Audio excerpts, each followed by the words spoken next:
Welcome to the Muxall Open IoT channel.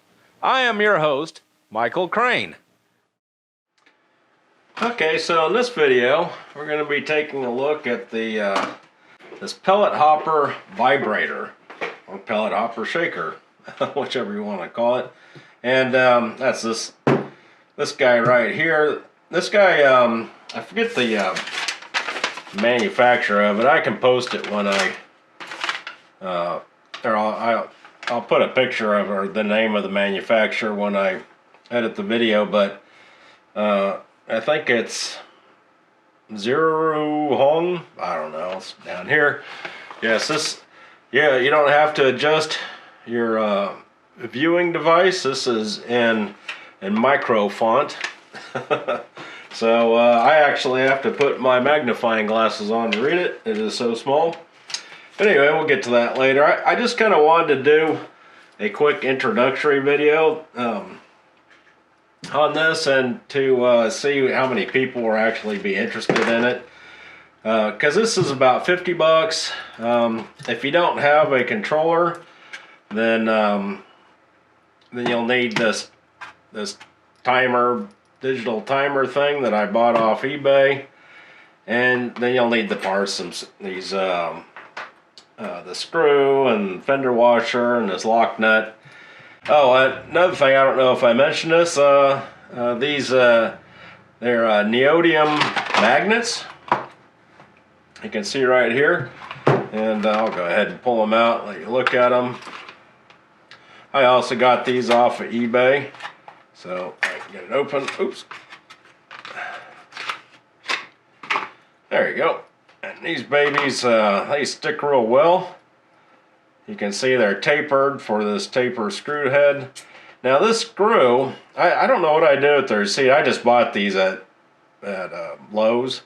And if you get stainless steel, stainless steel is not really susceptible to magnetism, so they're non-magnetic, I guess, whatever you want to call it. But you can see they're not really flush. At least I think you can see that. So probably needs a different kind of screw because it doesn't fit flat on the grill. And you want it to fit flat on the grill to hold on better. But I'll tell you what, these magnets are super strong, believe me. It fits on there, even with the screw head poking out a little bit. It holds on there real well.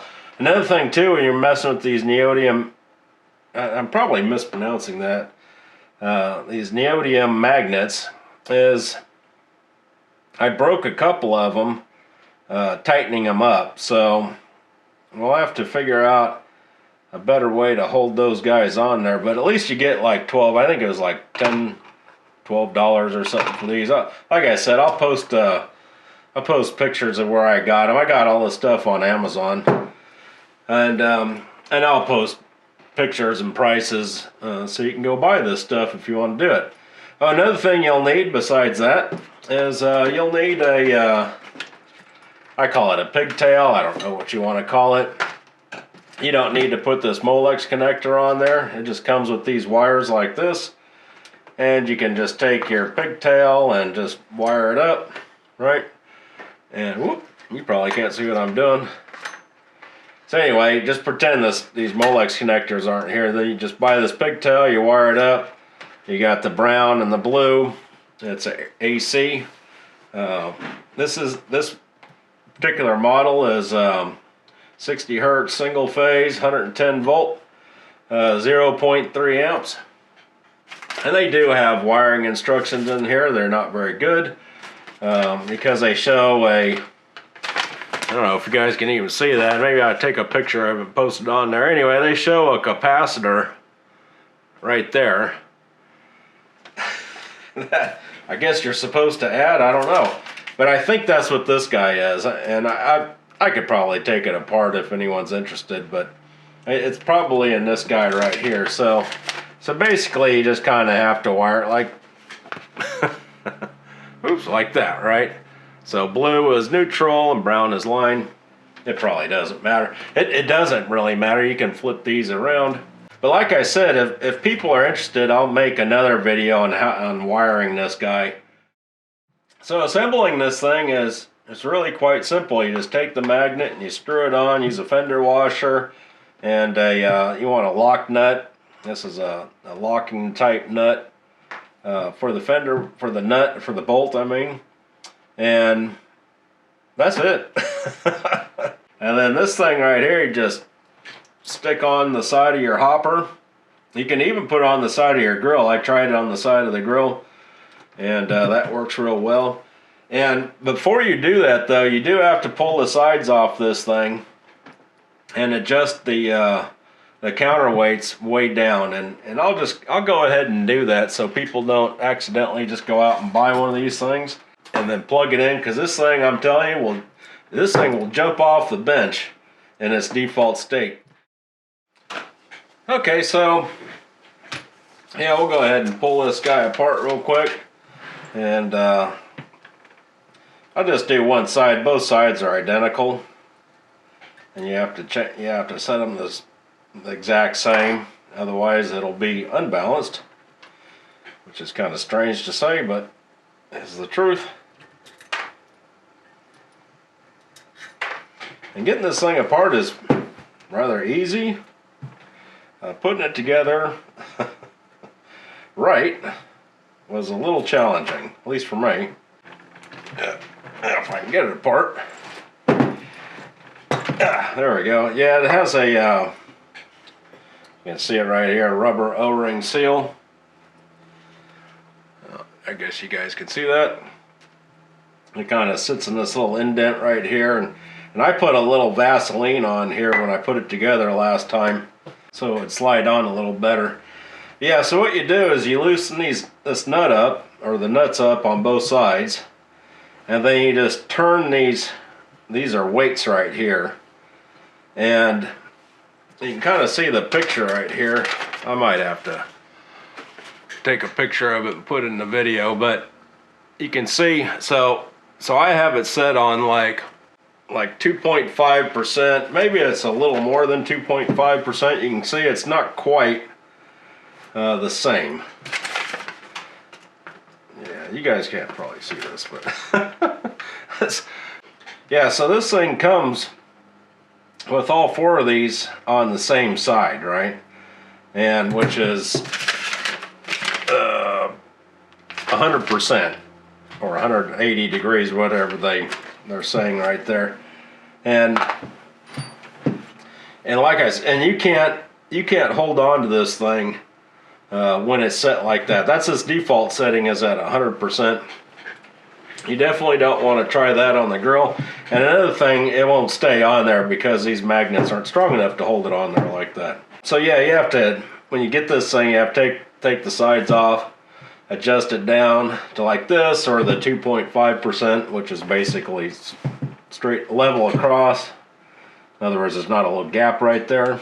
Then put it back together, like do the wiring. It has this little wiring diagram I showed you earlier. It's pretty easy, just be careful. And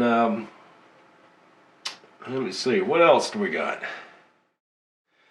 Okay, so yeah, I was thinking, like I said, I'll do another video if people want to see how to wire this up, but I was thinking that, and I'm sure everybody has one of these cables laying around. This is IEX. I'll have to double check that connector, but with just a plug on the end. You definitely want one with the ground, but yeah, you just clip this off, strip it back, and then just wire it up to the line side, which is, I believe, that side. I don't know what color it is. You'll have to use your ohm meter. Like I said, I'll do another video on wiring something like that up if people are interested. And this is just earth ground. Is connected to the, let's see if you guys can see it. Yeah, this is just earth ground. Oops, it's popping out. It's connected to the case. It's not connected to anything electrically inside. And the only reason why you might want to get the polarity straight, which I don't know if it matters on AC, it probably doesn't, is because of this cap right here. I don't know if it makes any difference. So the other way I was thinking about running this guy with a Y cable like this, and it would go in between the, well, let me just go get a controller and I'll show you how to go in between. I'll be back in just a sec. Okay, so here's a controller, and so the red is auger, right? So you would take this Y connector, and it doesn't matter which way you plug it in, just plug it in like that, and then the other side in like this, and then this would go into the auger. So just like that, right? That's a Y cable. And what that would do is, so every time the controller turned on the auger, it would turn on the motor. And we can test that real quick if you want. I don't know how interesting that's going to be, but why not? Got to make this video interesting somehow, right? So, be very careful when you're messing with mains power. It will kill you. Alrighty. Let's see here. Black is mains. There we go. Fire this guy up. Alright. Now I don't have an auger motor here to... Actually, I do have an auger motor. Maybe we should plug that in too. But we'll go ahead and do this real quick. Let's see, can you guys see everything okay? Light on. Okay, I'm just going to start it. Whoa! There it goes. As you can see, it vibrates really well. That's a lot. Okay, enough of that. Anyway, yeah, as you can see, it works really well. I can go get an auger motor, I guess, and plug it in this guy. Let me unplug it from mains power here real quick, so I don't electrocute myself, and I'll be right back. Alright, here's the auger motor. Okay, I'll plug it into this other side of this Y cable. You guys see that? We're just kind of screwing around with this. If people are interested in this, then I will make more detailed videos on connecting it up in various ways, wiring it, and that sort of thing. But yeah, we're just having a play around right now. Okay, so I'm going to plug the controller back in and make sure I don't touch anything that is electrically hot. Fire up the old controller. Alright. Isn't that interesting? I never realized there was a bit of a delay before it fires up the auger.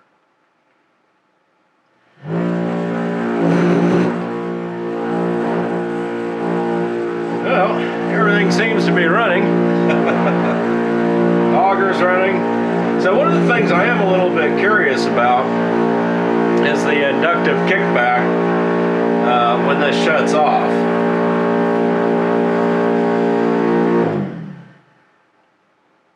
Well, that vibrated my hands.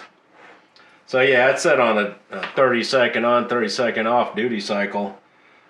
But yeah, so when the triac turns off, all the momentum built up in these motors is going to feed back power. I mean, yeah, so maybe that's not the correct way to say it. So you got a flow of current going this way, and when you chop it off, it's just like water. It just kind of it kicks back, if you will. It's like a water hammer in your house. If you've ever heard your pipes, you ever heard your refrigerator cut off real quick with that solenoid, and you hear the big bang, that's a water hammer, and inductive kickback is the same thing, except with electricity.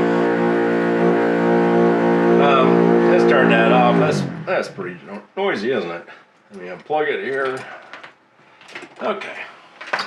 So this probably would work okay. I'd need to put it on my scope and see how bad that kickback is. I have a snubber circuit on these on all the controllers, So it's supposed to absorb the inductive kickback, and also the triacs are pretty durable, so they'll handle quite a bit of inductive kickback, like 12 amps worth or something like that, or maybe even more. I'd have to look at the spec. But yeah, that seems to work okay.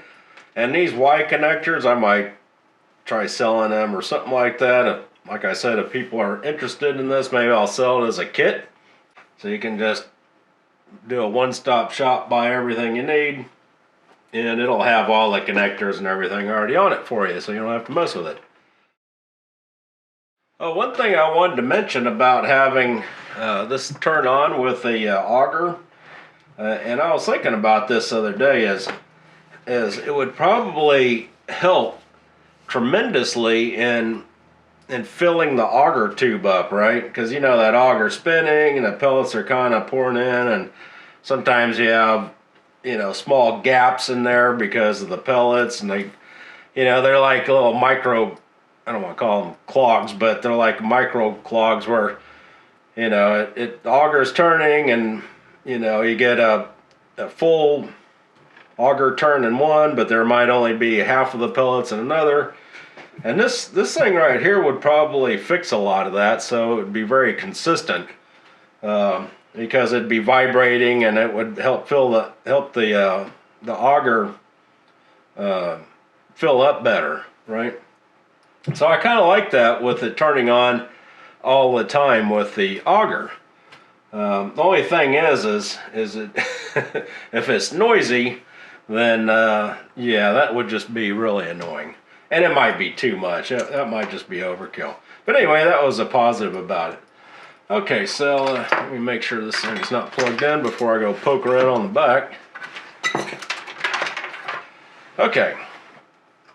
So another thing I wanted to show you, let's see if you guys can see this, is right here. And I don't know if you guys can read that or not, but it says spare, and you can see right there there's a hole, and some of these holes have been soldered in. Some of them might have goop on them, or electronics grade silicone. You know, it all depends. I used to put a bunch of silicone in here, so there's probably a bunch of silicone. But anyway, I've been, if people start saying that they want to see something like this and would be interested in buying kits, then I was thinking about putting some code in to use the spare triac. This is like a relay, and where you could control how often this guy turns on using the Muxall Pro web app. So then I'd set, you know, like if the auger runs every, you know, for every 30 minutes of auger run time, it turns this thing on for 5 minutes or something like it. Could be user settable. You just set a number and forget it, right? And what we do is we have to solder in a Molex connector like this, you know, another Molex connector, and onto that guy right there. That might not be very DIY for some folks. So if people are interested in that, then maybe we can set up some kind of where you send me your controller and I just do the complete upgrade for you and send it back. Like I said, I'll ask around if people are interested in buying a one-stop shop kit from me. You know, if I get enough interest, I'll put a little package together for people to choose from where they can upgrade their controller. Okay, and I think that's about it for this video. I thought about looking at this digital. Oh, can you see it? I thought about looking at this digital timer. This thing is cheap. It was only 15 bucks, which I thought was kind of interesting. Supposedly you can set it to, turn on for 5 minutes every 30 minutes or so. Every 30 minutes it would turn this thing on. But I will make that another video if people are interested. One of the things that I thought was funny about this is they have this, I don't know if you guys can read it or not, This is a piece of tape that says new. And me being me, the first thing that this told me is this isn't new.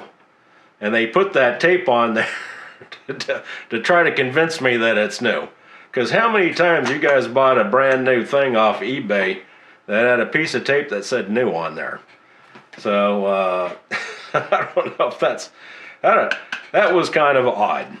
Anyway, but and I have no idea if this thing is worth a crap or not. So I'm not endorsing it. And I have read some complaints that it's kind of hard to set up, but like I said, if I sold it as a kid, I'd probably set it up for you and just send it, and then it'd be just plug and play. All right, we're testing out the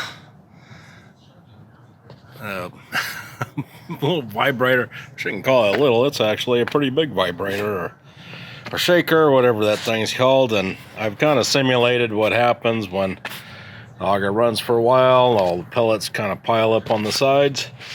And yeah, so let's give this guy a shot real quick. 1, 2, 3, go. You can tell it's nice and quiet, isn't it?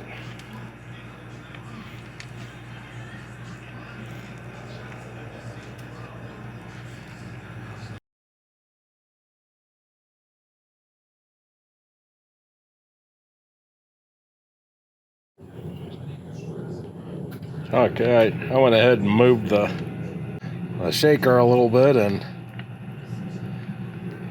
it's even quieter. Gosh, I can barely hear the thing.